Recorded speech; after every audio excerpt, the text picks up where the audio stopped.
the only child of Kurt Cobain and Courtney Love.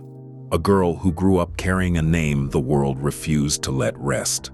She got everything else: the fame, the chaos, the courtrooms, the cameras. This is the story of Kurt Cobain's child, Frances Bean Cobain. She arrived on August 18, 1992, at Cedars-Sinai Medical Center in Los Angeles. Her parents were at the absolute peak of their power. Nevermind had sold over 10 million copies. Kurt Cobain was being called the voice of a generation, a title he never wanted and couldn't shake. Her name was chosen with care. Frances, after Francis McKee, guitarist of the Scottish indie band The Vaselines, one of Kurt's favorite groups. Bean, because during an ultrasound, Kurt looked at the screen and said she looked like a kidney bean. It was one of the last completely uncomplicated moments they had. She was born into a world that had already decided who she was. Photographers camped outside the hospital. Tabloids ran her first images before she had a name in print. Her godfather was Michael Stipe, the lead singer of REM, one of Kurt's closest friends. That detail alone tells you something about the world she entered. She was not just a baby, she was an event. But behind the cameras, something was already going wrong. Before Frances could walk, her parents were already fighting for her. In 1992, Vanity Fair published a story that shook everything. Journalist Lynn Hirschberg alleged that Courtney Love had used heroin while pregnant with Frances. The piece ran with quotes, context, and enough detail to trigger a formal investigation by Child Welfare Services. Kurt and Courtney maintained the article had taken Courtney's words entirely out of context. But the investigation was real. For a period, the couple faced the genuine possibility of losing custody of their daughter before she had taken her first steps. Kurt was devastated by it. He wrote about it in journals, in letters, in the margins of other things. Courtney fought the story wherever she could, on television, in interviews, in statements to the press. Kurt wrote a public open letter. He described the article as a piece of trash. He said his daughter was beautiful and healthy, but the damage had a life entirely its own. The story attached itself to Frances. Before she had a name in print, it followed her into childhood, into adolescence, into every profile written about her parents for the next 3 decades. She would spend years untangling herself from a narrative that had begun before she existed. That is what it means to arrive into fame at that level. The story starts without you, and you spend the rest of your life trying to catch up to it. On April 1st, 1994, a nanny brought Frances to the Exodus Recovery Center in Marina del Rey, California. Kurt had checked himself in days earlier. He was 27 years old and in the middle of what everyone around him understood to be a serious crisis. He had already walked out of another treatment facility in Seattle just days before. Kurt Cobain and Nirvana were at the height of their commercial success. In Utero had sold millions. The band had just played a massive arena tour. None of it was helping him. Frances was 19 months old. She sat on the floor with her father, and they played together. That is the last image that exists between them. A toddler and her father on a rehab center floor, playing. 4 days later, on April 5, 1994, Kurt Cobain was found dead at his home in Seattle. He was 27 years old. His body was discovered on April 8th by an electrician arriving to install a security system. Frances was not yet 2 years old. She would grow up knowing that the last time she saw her father, she was too young to retain any memory of it. That is the particular cruelty of her grief. Not the loss itself, but the total absence of anything personal to hold. No image she arrived at herself, no sound, no physical memory, only what other people chose to give her. On the 30th anniversary of his death, she wrote on Instagram, "I wish I knew the cadence of his voice, how he liked his coffee, or the way it felt to be tucked in after a bedtime story." She wondered if he would have caught tadpoles with her during the muggy Washington summers.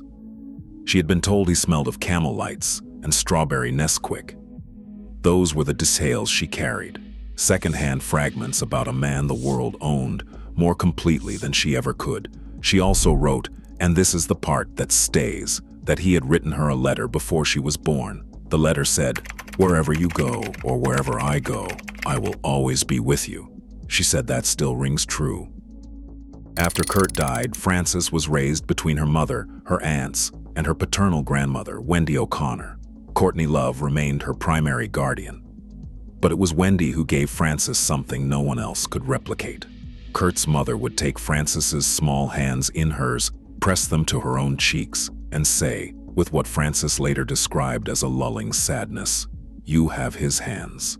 She would hold them there, breathe them in, as if that were her only remaining chance to be close to her son. Frances grew up understanding her father almost entirely through other people's grief, through Wendy's hands, through Michael Stipe's memories, through the Nirvana shirt she passed on a stranger every single day of her adult life. "He's unavoidable," she said in 2018. "All the information I have about him is from stories." She described her relationship with Kurt as closer in nature to a fan's than a daughter's. There was an untouchable quality to him, a mythological distance that no amount of love could close. She had his hands, but she never had him. Now the first custody crisis. In October of 2003, Courtney Love was arrested in Los Angeles on drug-related charges. Frances was 11 years old. Hours after the arrest, Courtney overdosed on painkillers. According to Courtney herself, her 11-year-old daughter brewed her green tea and sat beside her through the worst of it. That same afternoon, officials from the Los Angeles County Department of Children and Family Services went directly to Frances's school. They picked her up and placed her in the care of her paternal grandmother, Wendy O'Connor. Courtney was ordered to vacate her own home so that Frances could remain there with a nanny and supervised relatives. She was granted only supervised visitation with her daughter, but then things escalated. Courtney and Wendy came face to face outside a Los Angeles courthouse after a custody hearing. What followed was not a composed exchange. The two women came to blows on the steps outside the building. Both sides later disputed who began it and what exactly happened. What was not disputed was that Frances was caught between two women who both loved her and both needed her to represent something different. Courtney eventually entered rehabilitation. By the end of 2005, she had regained custody of her daughter, but the episode had left marks on Frances that would take years to fully surface. By 2009, Frances was 17. She made a decision. She asked the court to remove her from her mother's home.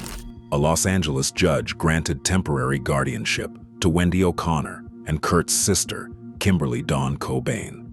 A restraining order was placed against Courtney Love, prohibiting contact with her own daughter. Courtney's lawyer framed it publicly as a strong-willed teenager, simply preferring to live with her grandmother. But then, a sealed deposition Frances had given to the court found its way into the public record years later. In it, she described her mother's daily existence in precise, unflinching terms: Xanax, Adderall, Sonata, Abilify, sugar and cigarettes. She described the family dog dying after ingesting her mother's medication. She described the family cat dying after becoming entangled in piles of accumulated fabric and boxes. She described being taken to a boyfriend's house in the middle of the night without explanation. She was 17 years old. She was testifying in a sealed document that the world would read anyway. There is no version of Frances Bean Cobain's childhood that is not defined by loss in some form. But here is where something shifts. When Frances turned 18, she inherited a portion of Kurt Cobain's estate. Royalties from Nirvana's catalog generate significant ongoing income. Estimates place her monthly earnings from the estate at around $100,000. But that was not the move that mattered most. At 19, Frances took legal control of something far more valuable than any royalty stream. She took control of her father's publicity rights, his name, his likeness, his image. Every time Kurt Cobain's face appears on a product, a campaign, or a documentary, Frances Bean Cobain has the final word. Courtney Love stepped down as acting manager of End of Music LLC, the business entity controlling those rights, after receiving a $2.75 million loan from Frances's trust fund in 2010. The daughter had purchased control of the father. She told a journalist plainly, "My relationship to money is different because I didn't earn it." But she understood exactly what it meant to hold it. She was not going to let anyone else decide what Kurt Cobain's face was worth. That was hers now. Frances studied visual art at Bard College in New York. She built a body of work that existed entirely on its own terms: painting, drawing, photography, mixed media. She posted her work to Instagram, showed in exhibitions, and cultivated an artistic identity that had nothing to do with grunge. In 2017, she was the face of Marc Jacobs. She did modeling work selectively, on her own schedule, without the chaos that had defined so much of her parents' public lives. But music remained complicated territory. She told a reporter in 2015 that she didn't particularly like Nirvana. It wasn't a rejection. It was an honest accounting of what it feels like to inherit a mythology rather than a memory. She released original songs under her own name. She had a voice, and she knew it. But in 2019, she told RuPaul on his podcast, "There's kind of a dirty association with musicianship in my family. It hasn't ended particularly well." She paused before continuing. Then she said what was pushing her toward it anyway was the fact that she sounded nothing like either of her parents. She was not trying to be Kurt. She was not trying to be Courtney. Every room she walked into, that was the ongoing work, to simply be Frances. In June 2014, Frances quietly married a musician named Isaiah Silva in Los Angeles. She did not tell her mother beforehand. Courtney found out after the ceremony and was reportedly hurt. Though she said publicly she liked Isaiah and was happy for her daughter, Silva was the frontman of a band called the Eries. People observed with uncomfortable frequency that he bore a physical resemblance to Kurt Cobain. Frances filed for divorce in March 2016, citing irreconcilable differences. But then, the divorce became something the family could not have anticipated. At the center of the settlement was a guitar, a 1959 Martin D18E, one of approximately 300 ever manufactured and specifically modified with a replaced bridge and nut so that left-handed Kurt could play it. This was the instrument Kurt Cobain played during Nirvana's MTV Unplugged performance in New York in November 1993. 5 months before he died, Silva claimed Frances had given him the guitar as a wedding gift. Frances denied it completely. Courtney Love publicly called it a treasured family heirloom that was not his to take. The guitar's estimated value exceeded $6 million. The legal battle ran for over 2 years. In the end, the judge awarded the guitar to Silva. Frances retained the family home. She did not have to pay spousal support, but Kurt Cobain's last guitar had left the family permanently. What happened next was extraordinary, even by the standards of everything that had already occurred. Isaiah Silva filed a 329-page civil lawsuit naming Courtney Love and her manager Sam Lutfi as defendants. Silva alleged that in June 2016, the two had organized a plot to kidnap and kill him in order to retrieve the guitar. He alleged that a group of men had been dispatched to locate him for this purpose. Courtney's legal team responded by describing Silva as having developed a frightening obsession with Kurt Cobain. There were claims, never proven in court, that Silva believed himself to be Kurt's reincarnation. The lawsuit generated international headlines and eventually dissolved without resolution. The guitar remained with Silva, and Frances Bean Cobain, somewhere in the middle of all of it, was a woman in her mid-20s, watching her divorce become a true crime episode. Frances has spoken openly about addiction. It was in the air she grew up breathing. Her father, her mother, the entire industry surrounding both of them. The expectation of self-destruction that seemed to follow the Cobain name like a shadow. She did not escape the pattern cleanly, but in 2017 something happened that she described publicly as a turning point. She was on a commercial flight when it entered severe turbulence. In those minutes, she genuinely believed she was going to die. She thought of the people she loved and understood, in a sudden and visceral way, how precious her own life actually was. She later wrote on Instagram that the experience produced what she called a renaissance of the soul, mind, body, and spirit. Every self-destructive anxious pattern that had dictated her behavior, she said it dissolved somewhere above the clouds. She was jolted awake. By February 2018, she marked 2 years of sobriety publicly on Instagram. She told RuPaul she maintained it through sober companions and by channeling what she called her fanatical, addictive personality into genuinely healthy things. By 2025, she had remained sober for over 8 years. She spoke about recovery not as a completed achievement, but as daily, ongoing work. She said she wanted to be informative, even helpful, to others facing similar battles, particularly within creative industries, where the mythology of self-destruction runs historically very deep.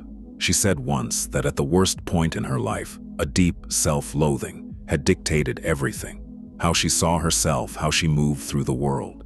She described it as resentment for being brought into a life that attracted so much chaos. She worked through all of it. The pattern had not claimed her. On October 7, 2023, Frances Bean Cobain married Riley Hawk in Los Angeles. Riley is the eldest son of Tony Hawk, the professional skateboarder who defined a generation in a completely different way from Kurt Cobain, but with the same kind of permanent cultural weight. The ceremony was officiated by Michael Stipe, the same man named as Frances's godfather at birth, the same man who had been close to Kurt. He stood at the front of a room in Los Angeles and married Kurt Cobain's daughter to Tony Hawk's son. 2 American icons, 2 entirely different worlds, 1 quiet room in Los Angeles. On September 17, 2024, Frances gave birth to a son. His name is Ronan Walker Cobain Hawk. She announced his arrival on Instagram 11 days later with a black and white photograph and the words, "Welcome to the world, most beautiful son."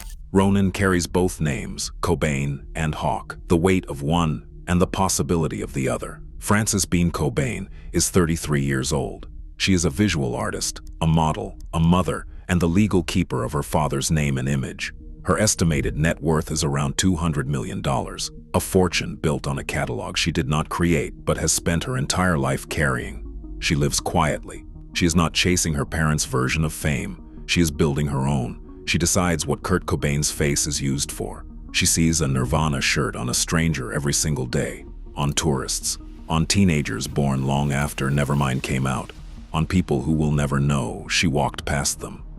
She once described her relationship with her father as similar to a fan's. All the information she had was from stories. But she also said that in those moments, hearing a song unexpectedly, looking down at her own hands, she gets to spend a little time with him. Kurt Cobain never got to catch tadpoles with his daughter during the Washington summers. He never knew who she would become, but she became someone anyway. Sober, married, a mother, and now there is a boy named Ronan who has those same hands. The name continues, the hands continue, and this time no one is going to let them go. Somewhere, a grandmother once pressed a small girl's palms to her cheeks and breathed them in.